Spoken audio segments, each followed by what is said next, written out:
Welcome back to the Practically Pastoring Podcast. My name is Frank, and I'm glad that you are here. Hey, we have a special episode today.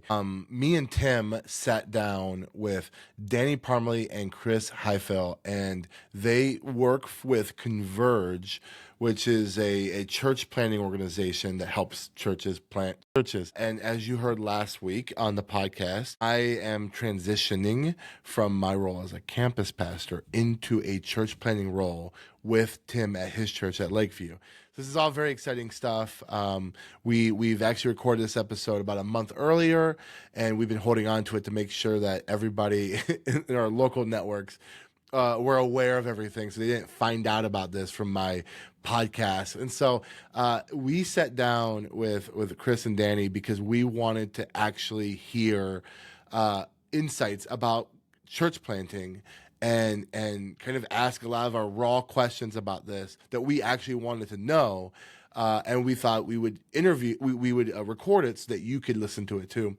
And so we hope you enjoy this episode. This is a lot of new stuff for me and Tim. And I would say if your church is interested in planting churches, my church that I've been serving at for almost 10 years is a part of Converge, and I've loved being a part of the Converge network. And I would encourage you to check out Converge. All the information, links, stuff like that are going to be in the show notes. So yeah, check out Converge if you're interested in being a church that plants other churches. Also, if you are interested in church planting, Converge has a church planter assessment that they do, I think about twice a year. I'm actually going to be going to the one in the spring of next year. But I think this is going to be a special episode for you to listen to. And I hope that you can share it with another church planter or a church that's interested in planting churches, and maybe get that conversation started. As always, we have a conference happening in the end of February. We hope that you could be there. But without any further ado, I want you to listen to the show, and the whole gang will be back together next week. All right? See ya. We are here with a great crew of folks here. It's obviously me and Tim is here on this recording. We got Chris Highfill, who is the regional director of church planting at Converge Mid-America. He's also a lead pastor at Grace River Church in St. Louis, Missouri. And we have Danny Parmelee, my former lead pastor and the vice president of church planting at Converge Mid-America. How you guys doing? Doing great. I was just hoping that this really was a podcast and not like some sort of intervention or something, Frank, where you were going to like bring me on and publicly say all of the mistakes I made as lead pastors. Yeah, what's funny is when we started this podcast back in 2020, we didn't know this cast is so bloated. There's 5 people on the show that we were like, we don't need to have special guests. But Danny was one of the very first special guests on the show, and it was so fun. You just kind of like chatted, hung out with us, and talked about church planting, and it was a great time. But hey, so we already announced this on the regular podcast that I'm leaving the church you started, Danny, and I'm now heading down back to my hometown in Central Florida to join my buddy Tim as the church planting pastor with Let's go. with the plan of planting a church in the area in the next year or so. So this podcast is not content for the show as much as it's us asking you literally questions that we want to know how to do this well. This is the most practical pastoring episode ever for us, literally. Yeah. Well, that's awesome. And part of it is, too, for us, because we'll put this on Church Planters Ask as well. And we always say that we're literally doing questions, real questions that people are asking. And so this is absolutely perfect. We want you guys to fire away, and Chris and I will do our best to answer those. Yeah, and thanks for reminding me. You guys also run a podcast called Church Planters Ask, where you guys literally have questions, practical questions for church planters, and I've already binged every single episode, and it's great. I know how to name my I know how to not be in elementary schools, and I know how to do my C3. But hey, let me give you these questions that me and Tim came together on, and then we would love to hear from you guys. So here's the first question: how do you send out a launch team? So context. I'm going to church, Tim's church. We're going to work together for a little bit, and then from there, we're hoping to build a launch team, not just from the church, but also in the area. And so the question is, how do you send out a launch team without hurting all the growth and giving in the sending church?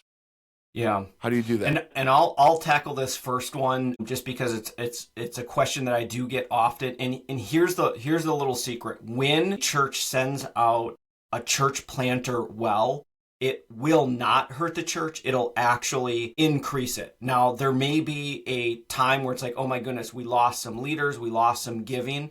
But when you have that culture of multiplication within your church, what happens is as those good leaders step out, you have leaders that go in. I remember this at Epicoast when we were planting our first church, and I was like, oh, dear God, may you raise up a lot of people to go with them, just not the good leaders, not the good givers, just all the problem people. I hope they go with the church planter. And of course, that didn't happen. The good leaders went, the good givers went.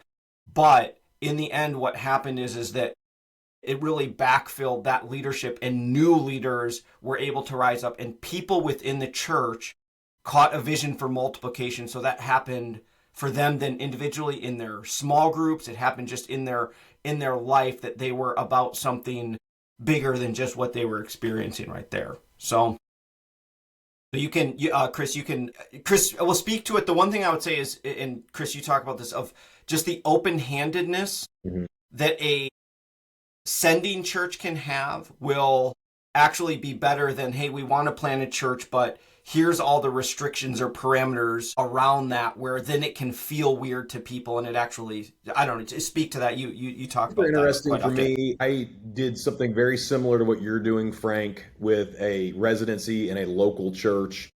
And the pastor at that church gave me a fishing license to talk to anybody that I wanted to about the new church that was being started across town. And they hosted us for a year. I got to preach there quite a bit. I got to do a lot of different ministries, and I got to just take some time and get to know the community. And so it was super helpful to have that residency. But there was no perimeters on who I could and couldn't talk to. It wasn't like there was this list of top 10 givers that he said, please don't talk to these people. On my last Sunday at the residency, he had me and my wife and my team stand up on stage, and he actually told people in the church, if you're not engaged in our ministry, you need to go help plant this church on the south side of town. 25 people left that church to come help us. Our launch team doubled that day, and I'm so grateful. And at the time, he was so open-handed that he said you could literally plant a church across the street. That's how bad people need Jesus here. And that's where it really has to come down to. Danny mentioned the culture of open-handedness, of saying, hey man, we're building God's kingdom, not our kingdom. And so, there is a need for gospel-centered churches in every town in America, more of them. And so there really shouldn't be, we don't have territory. So we're not like a sales region, right? Like ultimately, we're telling people about Jesus here, and we're building his kingdom, not our own. And I think there's just this open-handedness that happens when we just say, okay, hey man, you're welcome in this town. We want to help you. And I think God blesses that kind of spirit. That's what I'm trying to get to. Yeah. Is that open spirit of saying, hey, you're welcome here, and let's do all we can to reach this community together. Yep. Now, let me say two things. One is a practical thing that you can do, and the second really is expectation for the planter. What we have found has worked really, really well is that you set up an opportunity for people not to leave the church and join the church plant, but to do an 18-month missionary assignment. The 18-month missionary assignment also can even be you continue giving to the sending church. And not to the planter. It helps them to feel, because this is the thing, there's going to be less people actually interested in the plant than you think. So that's with the expectation. 25 is maybe the most that I've heard like leave to actually go with a plant. It's different with a campus, but with a plant. So like if in your mind you get like 10 people, 10 couples, 10 families that come from the church to be with you, that would be absolutely amazing. You don't understand how much 10 people actually is going to help you, because you're also going to have some just people on the side. They're not really in or out, and they're kind of like back and forth, and you can do that. But if you create a thing where it's like, hey, there's an 18-month missionary assignment, what it does is it allows people in a way to kind of test to see if they want to be part of it. And what happens often, even if you don't do the missionary thing, is that you have people come back to the sending church, which in my opinion is an okay thing. So this goes to open-handedness on both sides, and that you're not saying like, hey, if you commit to this church, and this is a huge mistake I made in the beginning with Epicos, huge, and we talk about it on the podcast all the time, where I was tight-fisted. I was like, hey, if you sign up for this church plant, you are here until you die. Like, go buy your grave plot right now, because we're doing this thing together, and put on there member of Epicos till you die.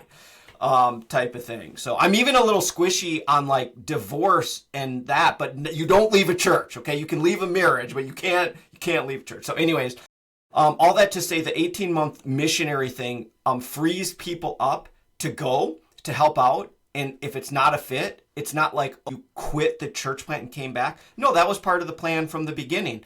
There's also going to be some of those people that in the 18-month missionary time that they go, my gosh, this is really awesome. I have a great fit here. I'm going to stay. Creating that freedom gets rid of so much of the weirdness when people are like, I quit, I'm leaving the church. Get rid of as much of that junk and garbage as you can. It frees people up to serve Christ. So, guys, thank you so much for joining us and jumping on this conversation. This is going to be so helpful. Hopefully not just for us, but for a lot of churches that are kind of in this spot where we are at Lakeview. And there's a conversation that happens sometimes when you start to grow beyond your current space. One of those conversations is the idea of a multi-site as opposed to a traditional church plant. So I kind of want to hear from you guys, why should a church consider church planting a fully autonomous church as opposed to just launching another campus and doing the video venue type stuff? What are your thoughts on that? Yeah. I think, so you're right. Everyone asked that question. We found ourselves in that position as well. It's a bit of a false dichotomy of one over the other. What's better, planting or multi-site? To me, it really depends on the circumstances. When I shared before about our first church plant, we did the launching of a campus and a church plant at exactly the same time.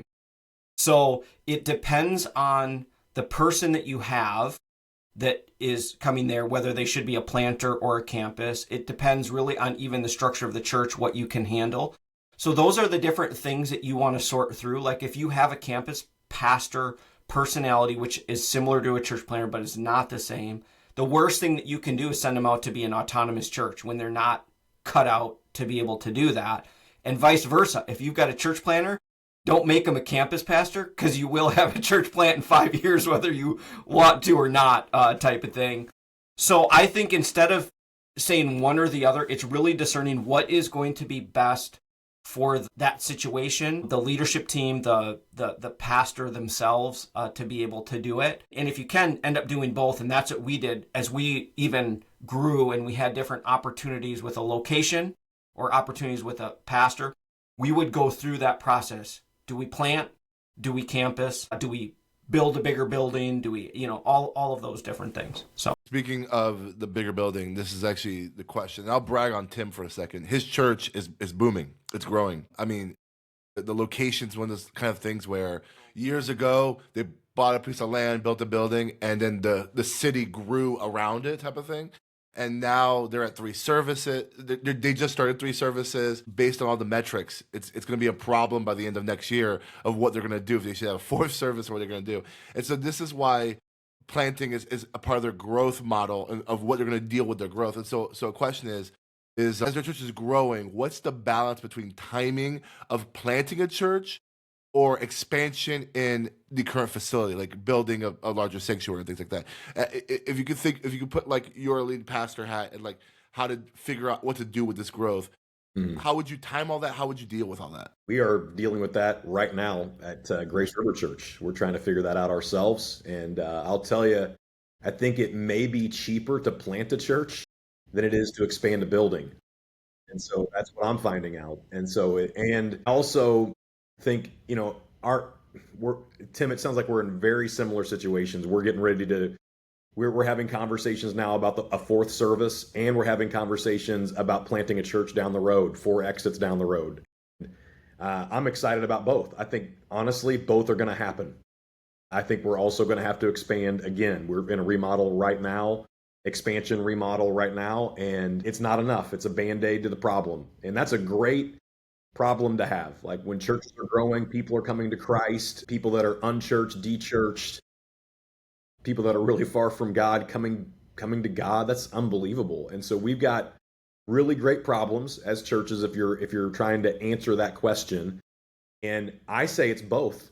And thinking about both in different ways, what's amazing is we're not starting McDonald's franchises here or Chick-fil-A franchises. We're starting new churches, and every one of those in every area are uniquely different.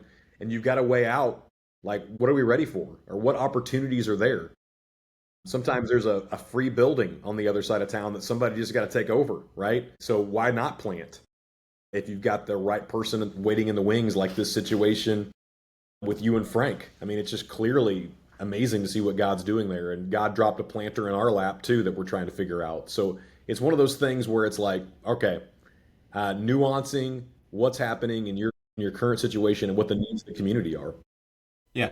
The one thing I would say is you're in a position where you are responding growth, which is really, really amazing in comparison to one of the biggest mistakes I've seen is people say, hey, we're going to campus as their growth strategy. In other words, we're not growing, but if we add a campus like all these other cool churches are doing, or hey, you know what?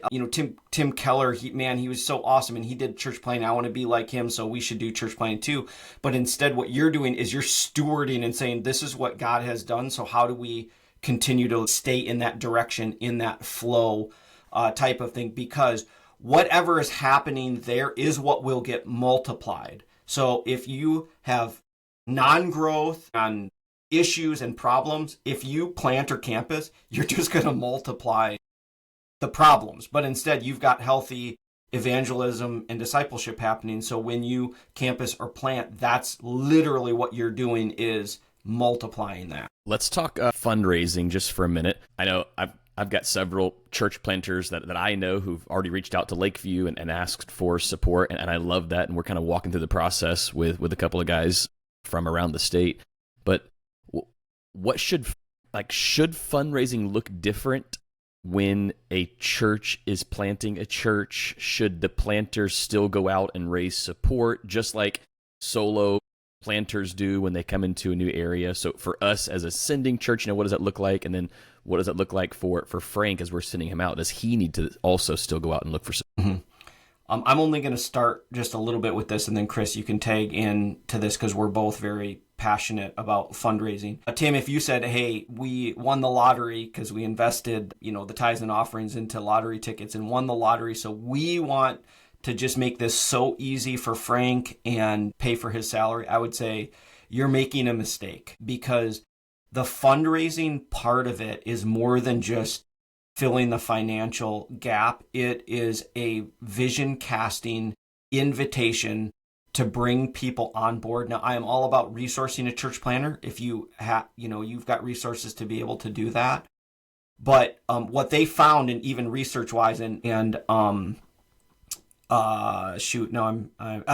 Stetzer did the study on it because of with the SBC, they were sending out some of their planters with upwards of like $500,000 or $600,000. And they did that experiment. They took the high quality people. In other words, like, hey, what if we were to take like our top quality people? They don't have to fundraise at all for personal. And they literally have this, they can rent whatever they want, get any equipment that they want. I think it was 8 out of the 10 of those church plants failed. So what Ed started to research was finding the inverse relationship between the amount of money that is given from an outside organization in comparison to raising financial support. Now that little graph then all of a sudden dips down. So Warren Bird just did research on this, that if you don't have enough money in the beginning, so there's kind of that sweet spot in the middle where having that external funding can be a huge boost to get you over 80 people, essentially is what Warren Bird's research was on it. But if you have too much and you're not forced to go out and raise support, it's detrimental. So Chris, talk a bit about fundraising stuff and even your own experience in it. Yeah, I mean, I had a really great situation because I had a strong sending church from where we had parachuted from in Springfield, Missouri, and then I had a strong residency church or a local church, and I'm so glad they pushed me to fundraise because my sending church in Springfield, they did bless me very generously, but there was something to going out and meeting face to face with people that taught me how to sell the vision of the church. And I know that can feel a little weird to say sell the vision of the church, but if you can't ask people to give to the mission and the vision, you're not going to be able to ask them to join the mission and the vision later. Some preparatory work that happens. I think the grit of church planting starts whenever you do fundraising. Man, we've met planters that were fully funded because their wives were wealthy or whatever. I had a planter here in the St. Louis area that did that. His wife made a lot of money. They planted the church. She left them. The church died, right? And so, like, that's an extreme example. But all that to say, I think you got to be like, there is something to asking people to join you in the journey. And what I found, I had a bad attitude for about 3 months about it. And a mentor in Boston spoke into my life and he said, Chris, the reason why your attitude stinks about fundraising is because you're asking for you. And the shift has to happen. And maybe write this down. The shift has to happen when you realize you're not asking for you. You're asking for the people that don't know Jesus yet. That's what's really important. And what's amazing is it blesses those people. Now 10 years later, we have people that gave to our church plant that don't live in this area.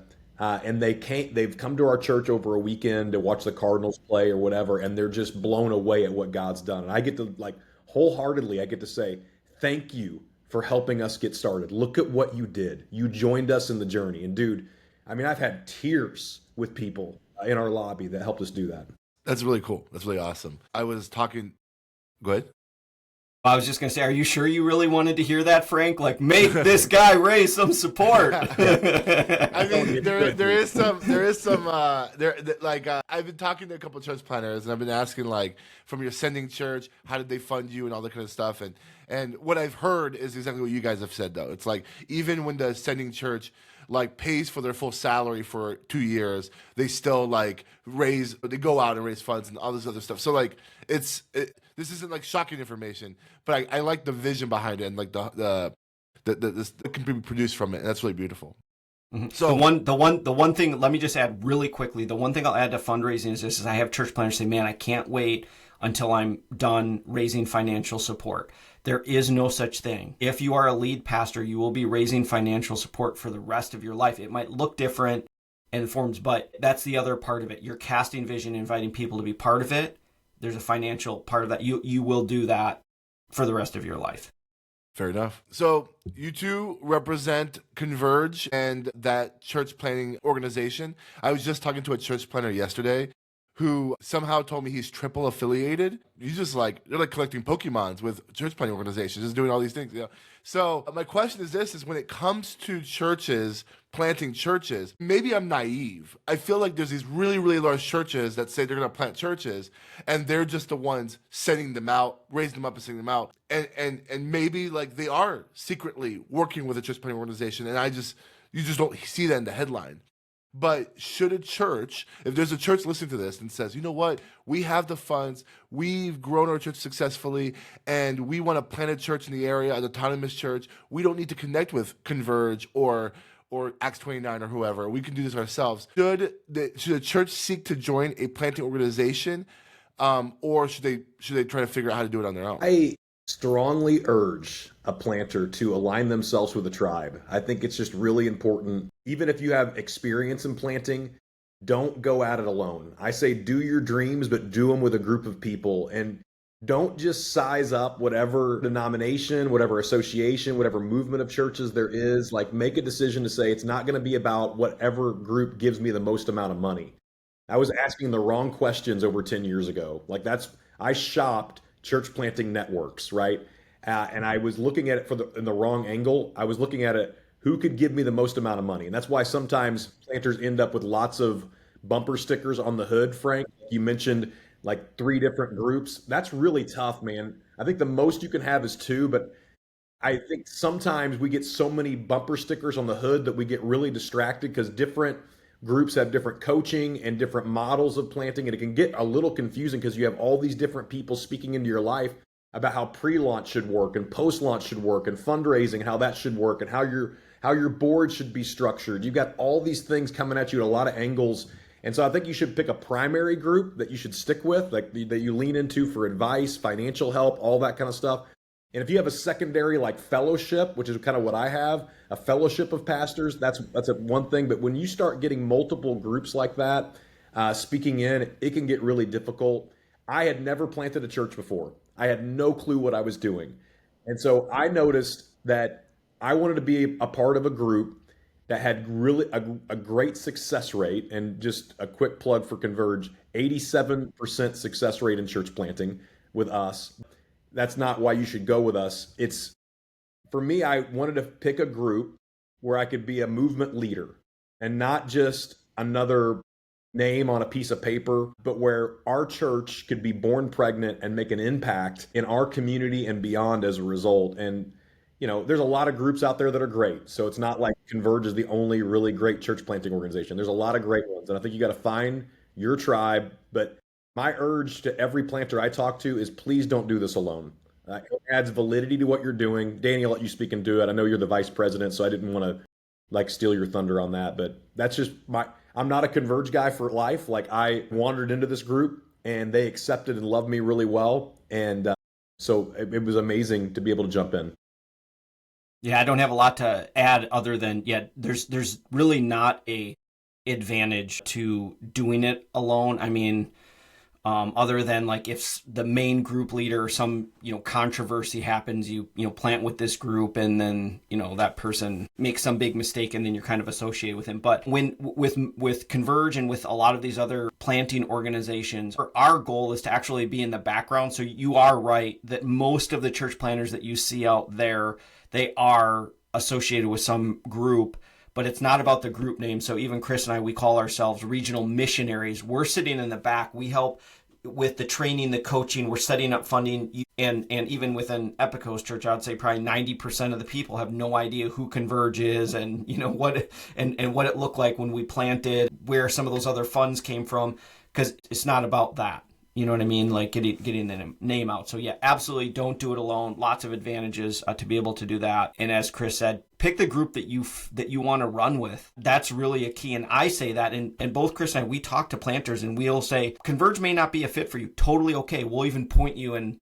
5 or 6 other groups that you should look at. You want to find a group of people that you can run with. All right, I've got a kind of a selfish one here. As we prepare to send out Frank in the next so many months or so many years, how do we then replace Frank?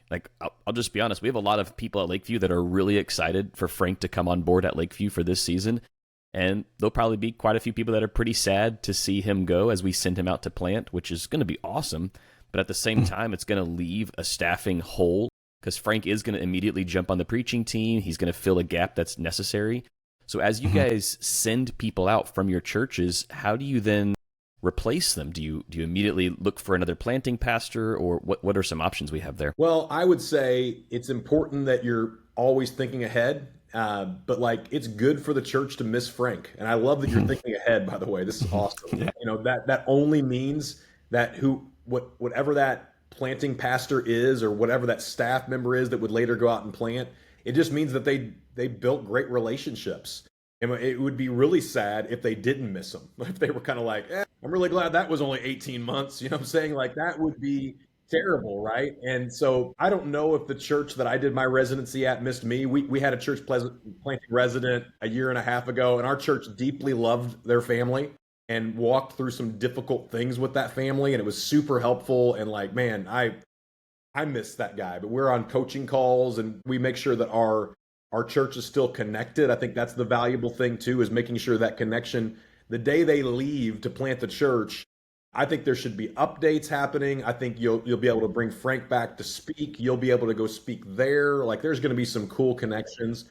But I do think that there is something to missionally thinking, who's our next resident going to be? Who's our next church planting pastor? Who's that going to be? Especially as the church I've made a decision that our church isn't going to be called an established church, but a multiplying church, right? So as we grow older, we're not a church plant anymore, right? But we can host planters, right? And so I think like keeping that in mind, like I'll be honest, Tim, I'm looking for our next one too. Like I want to go, okay. And I've identified a few of them with staff people, but it's like, who's the next one that we're going to, meet at a church planting assessment center? Or that's also the power of being in a network, is that I get to pick our last church planting resident. I get to pick the cream of the crop, because I get to go, who's here that doesn't know where they're going to plant yet? And that's another, just a little sell on being a part of a network, is that, dude, you get a chance to look at the very best and go, I want that one. Like, he's good. They're a great couple. They're going to plant a great church. So. And Tim, it actually comes full circle to what we were saying before with the open-handedness. When you have that as part of your culture and your DNA, and you're also going to have this reputation of how you treat staff and sending people out, the wins and the celebration. You will have people knocking on the door to say, I want to be part of that. So there's going to be people that you don't even know right now that are watching from afar, that eventually you get this reputation and someone's like, hey, I'm kind of interested in church plants. Like, hey, you should go talk to Tim. I know that they do this thing and they send people out and look at this story, and all of a sudden you're going to, because of the culture that you've built there, you're going to have that pick, to be able to do that. Here's a real, like, in the weeds kind of question. When it comes to metrics that the sending church, Converge, or the church planting organization, or even like individuals who are maybe like deeply invested in the church plant, what are the kind of metrics that need to be relayed back or reported back that measure a success of a church plant? Yeah. I'm gonna lean on story more than I am going to say like the exact numbers. And it might sound a little bit like a cop out, but what the church wants to hear, they don't want to see a slide at the end of the year that says, did you know that there was, 200 people in the seats and 15 baptisms, and their general budget is now $150,000. They want to hear about the divorced couple who came accidentally on the same day, and after being divorced for 5 years, somehow came to Christ and got remarried, or the kid that was on drugs and whatever. That's what they want to hear. And especially if it's an autonomous church, using the words like reporting back, I don't know, maybe isn't staying away from that. Yeah. I don't know if I'm answering what you're actually. Well, maybe to switch the question up a little bit is, in your minds, because you just said, what was the stat, Chris? 78% successful church plants? 87%. And 87%. That's based on a 5-year self-sustaining. Mm-hmm. So self-sustaining means that they internally can be there, and that they have their own leadership structure, so their own set of elders, and that they have multiplication within their DNA. Essentially, like, a lot of churches don't make it. A lot of church plants, overall, I think it's like if you just take all denominations, everything, it's like 50 to 60% fail, so that by 5 years, they either don't exist or they only exist because someone is literally dumping money into it to just try to keep it alive. And there's, I don't know, 25 or 30 people that are kind of meeting in a storefront, and the pastor has a full-time job and comes back and preaches something like that. So yeah. So yeah, I guess like when you think of a successful church plant, what would you say that's a successful church plant? Like within 3 years, they are doing this. What does that look like? Yeah, I mean, did what Danny said in the first 3 to 5 years, and it kind of depends on the situation. Is it a urban, suburban? Everybody's different, so it's really hard to like say this is what makes success. But overall, it's disciple making, right? Like, are they actually making disciples? And yes, part of that is, they're self-funded and they're self-governed and they're self-propagating. These are all those are the three things that I was saying. So same. But the byproduct of all of that, so again, those are little metric pieces that are like, okay, are they meeting this checklist, right? But are they baptizing people, right? Are they discipling people? Is there an actual process in place for making disciples? And the answer can't be, oh, it's organic, because that's bull I'm saying, like, we've all given that answer and it's not true. Okay, so like, no swearing on the podcast, Chris. Sorry, no swearing. My bad. Anyways, so, but the thing is just make understand that success in every church plant is a little bit different. But overall, Jesus gave us the Great Commission, which is go and make disciples. How that mission of disciple making plays out in your vision is uniquely different in every church plant, okay?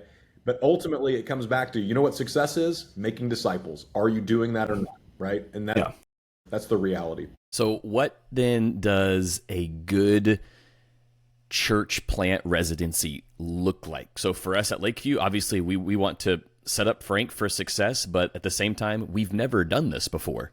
Mm-hmm. So what should church planters working in Ascending Church look like? Is there a sweet spot when you'd say, hey, that 12 months, 18 months, 24 months is awesome before you send them out? Is there a sweet spot in the time frame? And then, how can we at Lakeview help Frank to do a great job and to send him out well? But what does it look like while he's actually at Lakeview?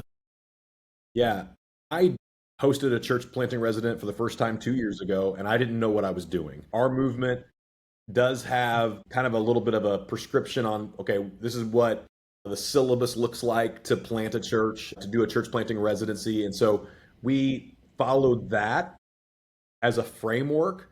But, one of the greatest things that you can do as the planting pastor or as the host of the residency is to allow them to sit in staff meetings, to learn how to handle conflict well. Like, that's one of the greatest lessons that I learned in my residency is, how do you deal with church conflict? To give them opportunities to preach, to ask them to read the same things that you're reading, to go to the same conferences that you're going to learn and collaborate together.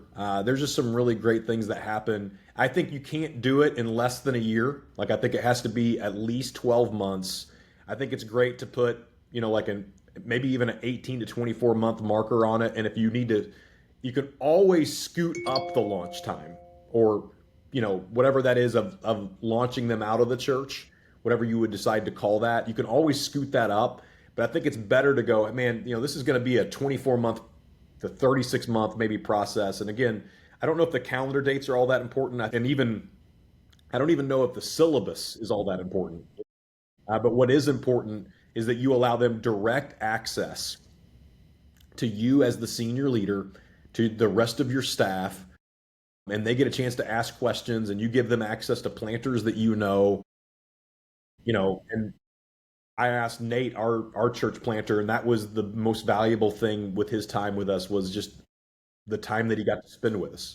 Danny, you got any additional thoughts on this? The thing I'd say is it depends on the planter that's coming in. Frank's need is less of ministry experience. His residency is more about relationships and catching the culture and the DNA of your church. So literally just having him come on and even just doing stuff, getting to know people, is actually going to be the biggest gold that you can really provide them. It's not like, hey, we're gonna teach you how to preach and how to fill out a connect card, or I don't know, some of those things. And there are church planners, they're as green as ever, and they're gonna need literally to just be exposed to how to do ministry. That's less. In your case, it's all about just relationships and catching culture. And because Frank has been at a church for long bit of time, there's going to be some things that you do expose him to that it's like, oh my gosh, I never thought about it that way, because he has been a bubble for a little bit of a while. So you will expose him to some different things, ministry ideas and how you do stuff that I think will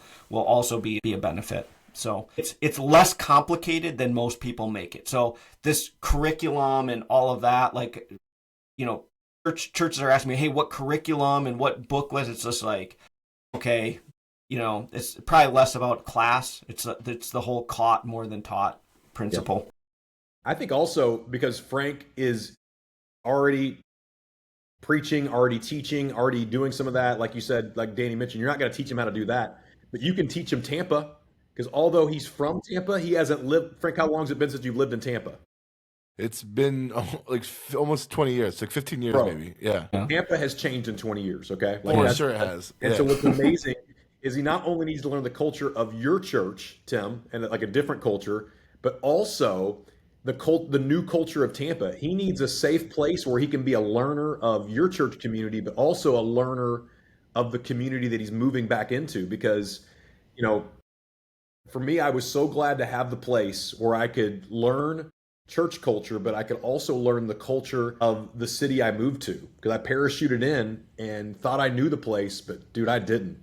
And it was really helpful to have that.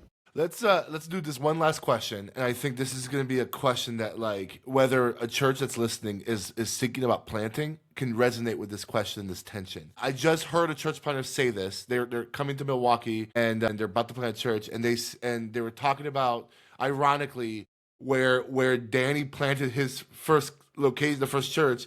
He made a statement that there's no gospel preaching churches in this area, and that's why we're coming here. and so there's this tension sometimes where church planners will come into an area, and like in Central Florida, there's not a lack of churches by any stretch. So I got like what does that look like in terms of the relationship with churches in the area?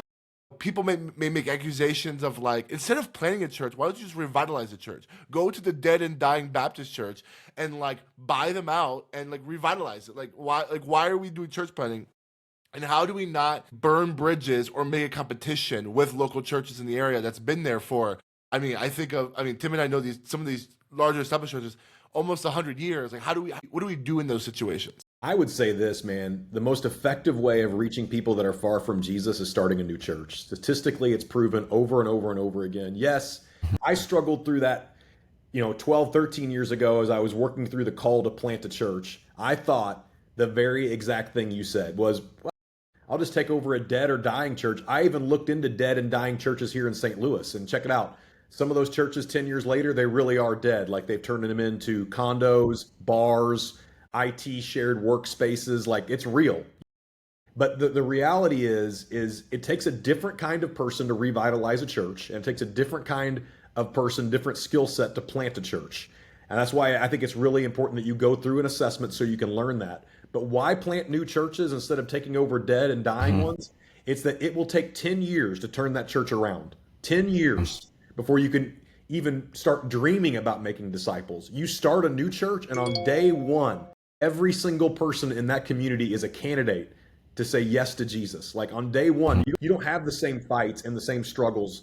I was working through this whenever I was a youth pastor, and I used to run this youth camp. And so I would bring church planters in to speak at a youth camp. And one year I brought in an established or revitalization pastor to speak at this youth camp. And I'm sitting on a golf cart with this guy named Ed. And I'm like, Ed, why should I plant a church? And he said, because, dude, I am revitalizing a church and it's terrible. He goes, I'm being sued by people in the church. Somebody threatened to kill my dog. Everybody hates my kids. Like, I'm sitting here listening to his stories, and I'm like, dude, that sounds terrible. I'll plant a church. And beyond that, God was calling me to do it. So don't be motivated by just those kind of stories. But, like, you got to understand, they're both a lot of work. There is not an easy road. And it's all up to, like, what it is that God has called you to do, not what is easy, right? Now, taking over an existing church, yeah, you get a building and maybe a few people. But, dude, some of those people you don't want, all right? Like, they're going to hurt you. And sometimes the building, to be honest, it's not all that great. Danny, any additional thoughts on that? Yeah. Well, I think, Frank, to speak to even some of the question, it's easy for a church planter to cast vision by trying to prove the need. And sometimes they slip up by saying the whole, like, hey, there's no other gospel preaching church. I would say you can cast vision for need by simply saying there are people who don't know Jesus and it takes multiple different churches. That's a much better approach, because church planners do come in, and established churches do kind of look with a little bit of suspect usually, and are they going to steal my people, and all the pride and junk that we all have as lead pastors kind of, wells up inside of them. But anything that a church planter can do to build bridges with other pastors and other churches is actually really important. So the worst thing that you could do is come in and be like, there's no gospel preaching churches, or you saw signs like, this ain't your mama's church. In other words, like, everybody's doing it wrong. We're going to come in.